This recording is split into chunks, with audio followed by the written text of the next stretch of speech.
नमस्कार, जोहार। आप देख रहे हैं झारखंड स्वतंत्र खबर।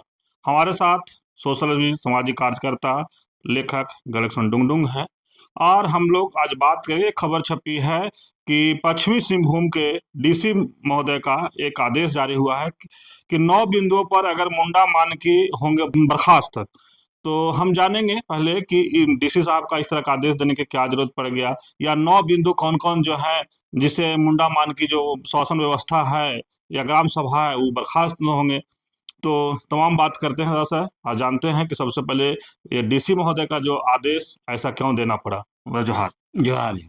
डीसी महोदय को ऐसा आदेश क्यों देना पड़ा, और कौन कौन बिंदु है जिस पर मुंडा मान की बर्खास्त होंगे। देखिए, मैं जब यह खबर पढ़ा तब मैं भी दंग रहा इस खबर को पढ़कर, क्योंकि जब से मैं झारखंड में काम कर रहा हूँ तब से मैंने कभी भी ऐसा आदेश नहीं देखा। पहली बार मैं देख रहा हूँ कि इस तरह का आदेश जो है वो उपायुक्त कार्यालय से जारी हो रहा है। तो मुझे लगता है जिस तरह से विगत 6 महीने के अंदर में हम्म, पेशा कानून 1996 के 23 प्रावधानों को उपयुक्त नियमावली के द्वारा झारखंड के अनुसूचित क्षेत्रों में लागू करने की मांग को लेकर जिस तरह से हम लोगों ने गोलबंदी किया, जिस तरह से हम लोगों ने बौद्धिकता के आधार पर आंदोलन छेड़ा, और उसके साथ साथ हम लोगों ने पारंपरिक ग्राम सभा जो है वो कैसे चलेगा उसका भी एक मॉडल क्रिएट कर दिया। उसके बाद मैं देख रहा हूँ कहीं ना कहीं उपायुक्त कार्यालयों में हड़कंप जो है कि मची हुई है, ये स्पष्ट दिखाई दे रहा है और उसी का यह परिणाम है। चूंकि कोल्हान की बात अगर करें हम लोग, यहाँ विल्किंसन रूल्स जो है कि लागू है और उसी के तहत मुंडा मान की व्यवस्था चलता है। अब यहाँ आप देखिएगा तो कुल मिलाकर क्या था कि गांव में हाथू मुंडा जो है वही सब कुछ निर्णय ले रहे थे। इधर भी अगर खूंटी इलाका में भी देखेंगे तो गांव में हाथू मुंडा कई जगह पे अकेले निर्णय ले रहे थे, जबकि हमारे पुरखों की व्यवस्था में अकेले कहीं भी निर्णय नहीं होता है। हाथू मुंडा अध्यक्षता जरूर करेंगे लेकिन वो सभी के द्वारा होगा। तो कहीं कहीं हम लोगों ने देखा कि हाथू मुंडा लोग अकेले निर्णय ले रहे। उसी तरह संताल परगना में भी गांव में मांझी बाबा वो अकेले निर्णय लेते हैं, और कभी कभी क्या होता है कि वो लोग पॉलिटिकल पार्टी के भी सदस्य होते हैं, कोई पद में होते हैं, ये सब भी देखा जा रहा है। तो इसीलिए इसके इसमें जो चूंकि हम आदिवासियों के पुरखों की पारंपरिक स्वशासन व्यवस्था पर जो आरोप लगाया गया था, आरोप क्या किए थे, एक तो यह आरोप था कि यह वंशवादी है, दूसरा आरोप था यह महिला विरोधी है, जो कि वहां महिलाएं नहीं है व्यवस्था में, तीसरा आरोप था इसमें काबिल लोग नहीं है ना, चौथा आरोप था कि ये लोकतांत्रिक नहीं है, एक ही आदमी बैठा है पद पर, है ना, और पांचवा आरोप था कि यह न्याय संगत भी नहीं है, जिसको कंगारू कोर्ट भी कहते हैं लोग। तो इस तरह के जितने भी आरोप लगाए गए, और इसीलिए हमारे पुरखों की पारंपरिक स्वशासन व्यवस्था के ऊपर गांधी जी का पंचायत राज व्यवस्था जो है वो थोपा गया, और झारखंड पंचायत राज अधिनियम 2001 जो लाया गया। हाँ, तो इसी के विरुद्ध ये पूरा जब मूवमेंट खड़ा हुआ, और अभी भी देखिए जिस तरह से झारखंड सरकार ने विगत 3 वर्षों के अंदर में पेशा नियमावली का 3 ड्राफ्ट लाया, और उसमें भी हम लोग देख रहे हैं कुल मिलाकर गांधी जी का पंचायत व्यवस्था को ही जेपीआरए के द्वारा हमारे पुरखों की पारंपरिक स्वशासन व्यवस्था पर ये लोग थोपने की कोशिश कर रहे हैं। तब हम लोगों ने जबरदस्त प्रतिक्रिया किया और मॉडल भी क्रिएट कर दिया। अब उस मॉडल में देखिएगा कि जिवरी गांव का जो मॉडल बना उसमें पारंपरिक लोग भी हैं, महिलाएं भी हैं, हाँ, पढ़े लिखे युवा भी हैं, हाँ, तो इनका जो भी आरोप था वो सारा कुछ चीज जो है कि वहां पे एड्रेस हो गया। अब जैसे ही ये मॉडल इन्होंने देखा होगा अखबारों में जो आया है, खासकर प्रभात खबर, जिसको हम लोग धन्यवाद भी देंगे, शुक्रिया अदा करेंगे कि उन्होंने जो मॉडल हम लोगों ने क्रिएट किया उसको पूरे राज्य में जो है कि प्रचारित किया। तो इससे उपायुक्त कार्यालयों में जो मैंने कहा कि हड़कंप मच गई, तो इसी चिंता में जो है कि डीसी साहब ने ये आदेश जारी किया होगा। उनको लगा होगा कि अब तो सिर्फ हाथू मुंडा के हाथ में नहीं होगा, हर जगह जो कि कार्यकारिणी समिति बनेगी पारंपरिक ग्राम सभाओं का, और सारे जो महिलाएं आएंगे, यूथ पढ़े लिखे लोग उसमें आएंगे, तब तो उनका तो अपना नहीं चलेगा। तो इसीलिए अभी से एक तरह से अपना दादागिरी दिखाने के लिए, अपना नियंत्रण कहते हैं ना, लोगों को काबू में रखने के लिए लाठी डंडा चला के लोगों को डर भय दिखा के शासन चलाया जाता है ना, उसी को वो दिखाने की कोशिश कर रहे हैं। लेकिन मुझे लगता है कि इन्होंने गलत जो है कि नंबर डायल कर दिया। लेकिन डीसी साहब का ये आदेश कितना नया संगत है। हाँ, जैसे आपने कहा कि इसमें क्या क्या है, नौ आदेश में आप देख लीजिए ना, हाँ। 9 आदेश में वो क्या क्या बोल रहे हैं। माल गुजारी जो एक किस्त में अगर मुंडा नहीं दे पाया साल भर में, तो उसको जो बर्खास्त कर देंगे। तो हम लोग को यह आदेश वो ब्रिटिश हुकूमत की याद दिलाती है, क्योंकि जब ब्रिटिश हुकूमत खासकर ईस्ट इंडिया कंपनी जो बक्सर की लड़ाई 1764 में लड़े, जीते और 65 में दीवानी अधिकार लिया, मतलब मालगुजारी वसूलने का अधिकार लिया, उसके बाद हमारे इलाकों में पूर्वी क्षेत्र से 1769 69 में घुसे, तब हमारे लोगों ने रोक लगाया, उनका रास्ता रोका। मालगुजारी का हाँ, था। और जब मालगुजारी मांगा तब हमारे पुरखों ने क्या कहा कि जमीन तुमने नहीं दिया, तुमको क्यों मालगुजारी देंगे, ये तो हमारे पुरखों की जमीन है। हमारे पुरखों ने जंगल झाड़ काट के साफ सुथरा करके खेती योग्य जमीन बनाया, तो तुमको कहां से मालगुजारी देंगे। तब ब्रिटिश हुकूमत ने जबरदस्ती 1793 में अस्थाई बंदोबस्ती कानून बनाया, और उसमें ये व्यवस्था डाला, ये जो मुगल पीरियड में जिस तरह से जमींदारी प्रथा था, उसी का इन लोगों ने उपयोग किया। और क्या कर दिया इन लोगों ने, उसमें डाला कि यदि आप 3 साल के अंदर मालगुजारी नहीं दे पाते हैं अपनी जमीन का, तो चौथा साल आपका जमीन किसी और का हो जाएगा। और हमारे बहुत सारे आदिवासी लोग, हमारे पुरखे, जो अंग्रेज का कागज नहीं लिया, मतलब पट्टा नहीं लिया, तो जमीन जमींदारों ने अपने रिश्तेदारों के नाम कर दिया। मतलब जमीन हमारे पुरखों ने बनाई और मुफ्त में जो है कि दूसरे लोगों को जमीन मिल गया। बहुत सारे हमारे ऐसे भी पुरखे रहे जो 3 साल तक मालगुजारे नहीं दे पाए, उनकी जमीन भी दूसरे लोगों को मिल गया। इसीलिए आप देखेंगे जंगल जंगल में दूसरे समुदाय के लोग बस गए। कैसे बस गए भाई, जमीन तो उन्होंने नहीं बनाया, जमीन तो हमारे पुरखे बनाए। लेकिन यही जो जमींदारी प्रथा आया, अंग्रेजों की हुकूमत, इसी की वजह से हमारे पुरखों की बहुत सारे जो है कि जमीन, बहुत सारी जमीन चली गई, है ना। और अभी देखिए वही व्यवस्था ये भी ला रहे हैं, कह रहे हैं कि मालगुजारी आप नहीं देंगे साल भर में, तो आपको जो है कि हटा देंगे।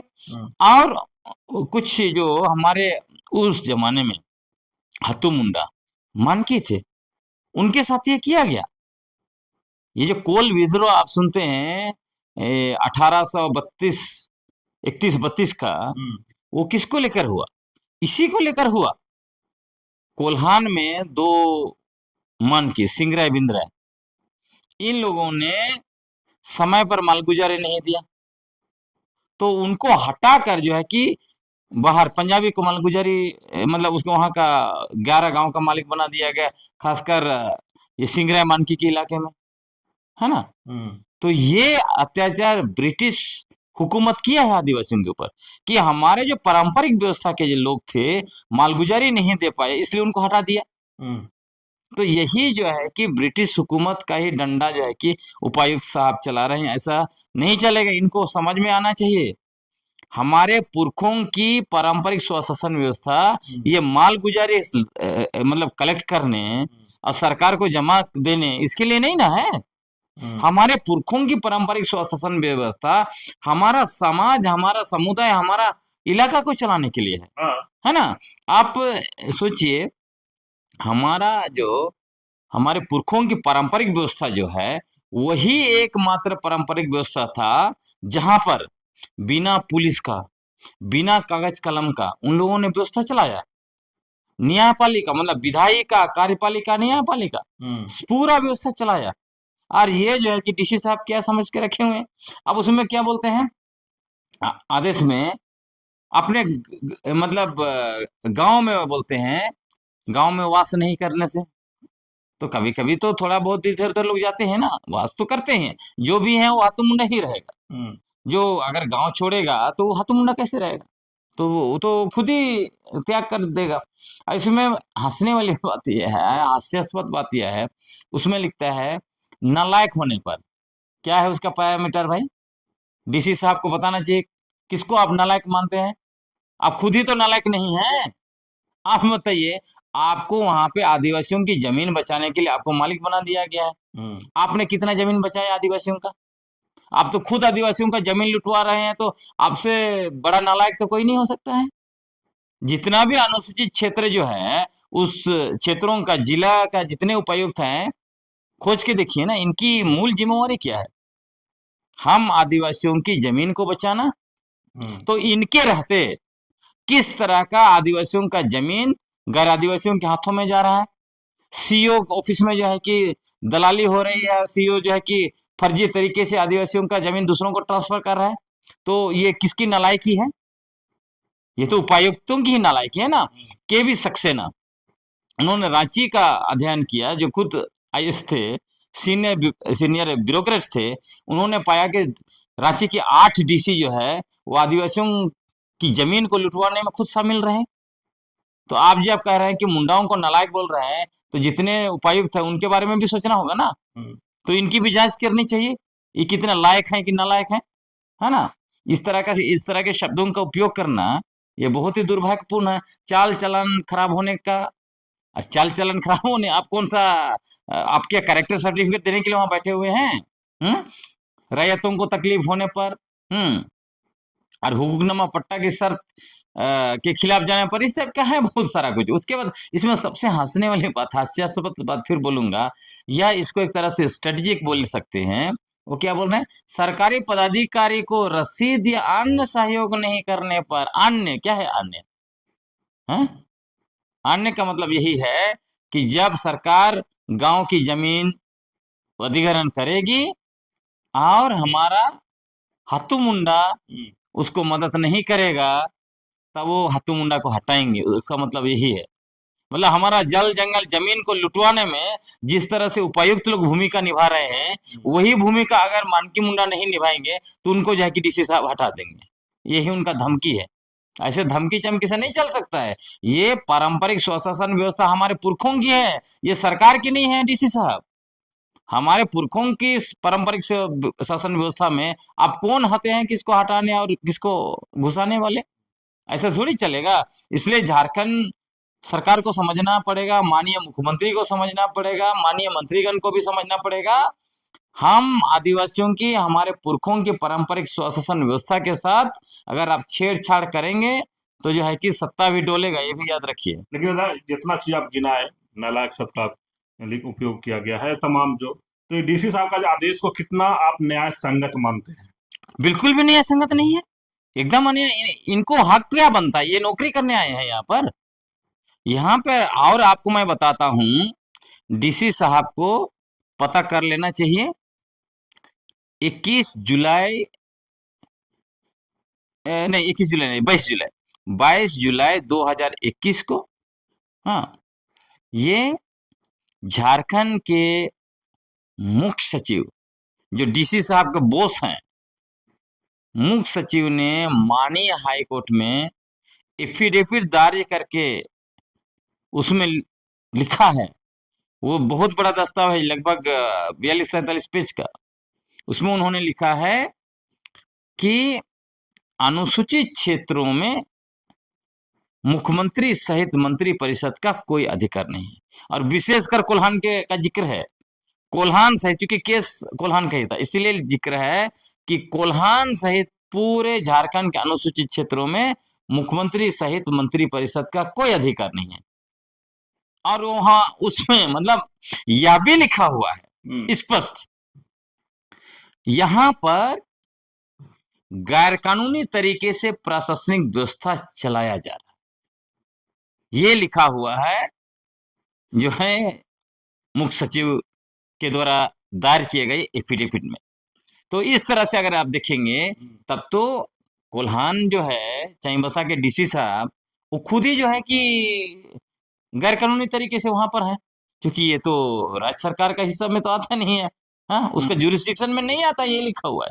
यहाँ सिर्फ जुरिस्डिक्शन किसका है? वो राज्यपाल का जुरिस्डिक्शन है ना। तो जब अगर ये अंट संट करेंगे तो पारंपरिक व्यवस्था के लोग भी इनको चैलेंज देंगे। लेकिन दादा, क्या इस आदेश के बाद यह मान लिया जाए कि आदिवासी पहचान, संस्कृति और शासन व्यवस्था की योजनाबद्ध तरीके से मिटाने की कोशिश हो रही है? बिल्कुल हो रही, बिल्कुल हो रही, जिसका पुरजोर विरोध किया जाएगा। जिस तरह से विगत 24 वर्षों के अंदर हमारे पुरखों की पारंपरिक स्वशासन व्यवस्था को शासन की शक्ति और अधिकार देने वाला पेशा कानून को नहीं लागू किया गया और उसके जगह पर झारखंड पंचायत राज अधिनियम के द्वारा हमारे ऊपर गांधी जी का पंचायत व्यवस्था थोपा गया। उसके खिलाफ अभी उलगुलान चल रहा है, इसके खिलाफ भी होगा। हम लोग ये बर्दाश्त नहीं करेंगे। हमारा ये इलाका स्वायत्ता का इलाका है, ब्रिटिश हुकूमत ने माना, ब्रिटिश हुकूमत ने एक से एक कानून बनाए हैं हमारे स्वायत्ता को बरकरार रखने के लिए। उसके बाद 5वीं अनुसूची यहाँ पे इसीलिए आया है ना। जब पंचायत व्यवस्था या इस देश में आई तब भी हमारे लिए अलग व्यवस्था किया गया। तो डीसी साहब को समझना पड़ेगा। इसलिए मैं कहना चाहूंगा कि सरकार को बिल्कुल एकदम शर्त रखना चाहिए कि जो भी बाहर के ब्यूरोक्रेट्स आते हैं उनको हमारे पुरखों की इतिहास, हमारे पारंपरिक स्वशासन व्यवस्था और यहाँ का इलाका, यहाँ के नियम कानून कायदे संवैधानिक प्रावधान सारे चीजों को जो है कि उनको पढ़ाइए। बिना उसका हमारे इलाकों में अगर ये लोग शासन व्यवस्था चलाएंगे तो इसी तरह का जो है कि कॉन्फ्लिक्ट होगा और हमारे ऊपर अपना थोपने की कोशिश करेंगे, शासन चलाने की कोशिश करेंगे। आप प्रशासन चला रहे हैं, आप हमारा जो है कि समुदाय को चलाने के लिए नहीं आए हैं। हमारा जो हत्तू मुंडा, मानकी, पढ़ा राजा, ये सब हमारे जो है कि समुदायों के सर्वोच्च पद हैं, सर्वोच्च जो है कि लोग हैं, उसके ऊपर आप शासन नहीं चला सकते हैं। अगर आपको शासन व्यवस्था अपना चलाना है तो इनके साथ मिलजुल के आपको करना पड़ेगा। ये नहीं कि हम आपको बर्खास्त कर देंगे, हम आपको नियुक्त करेंगे। आप कौन होते हैं? सरकार कौन होती है हमारा पारंपरिक व्यवस्था के लोगों को नियुक्त करने वाली? क्या यह फैसला आदिवासी आत्मनिर्भर के अधिकार पर सीधा हमला नहीं है? बिल्कुल।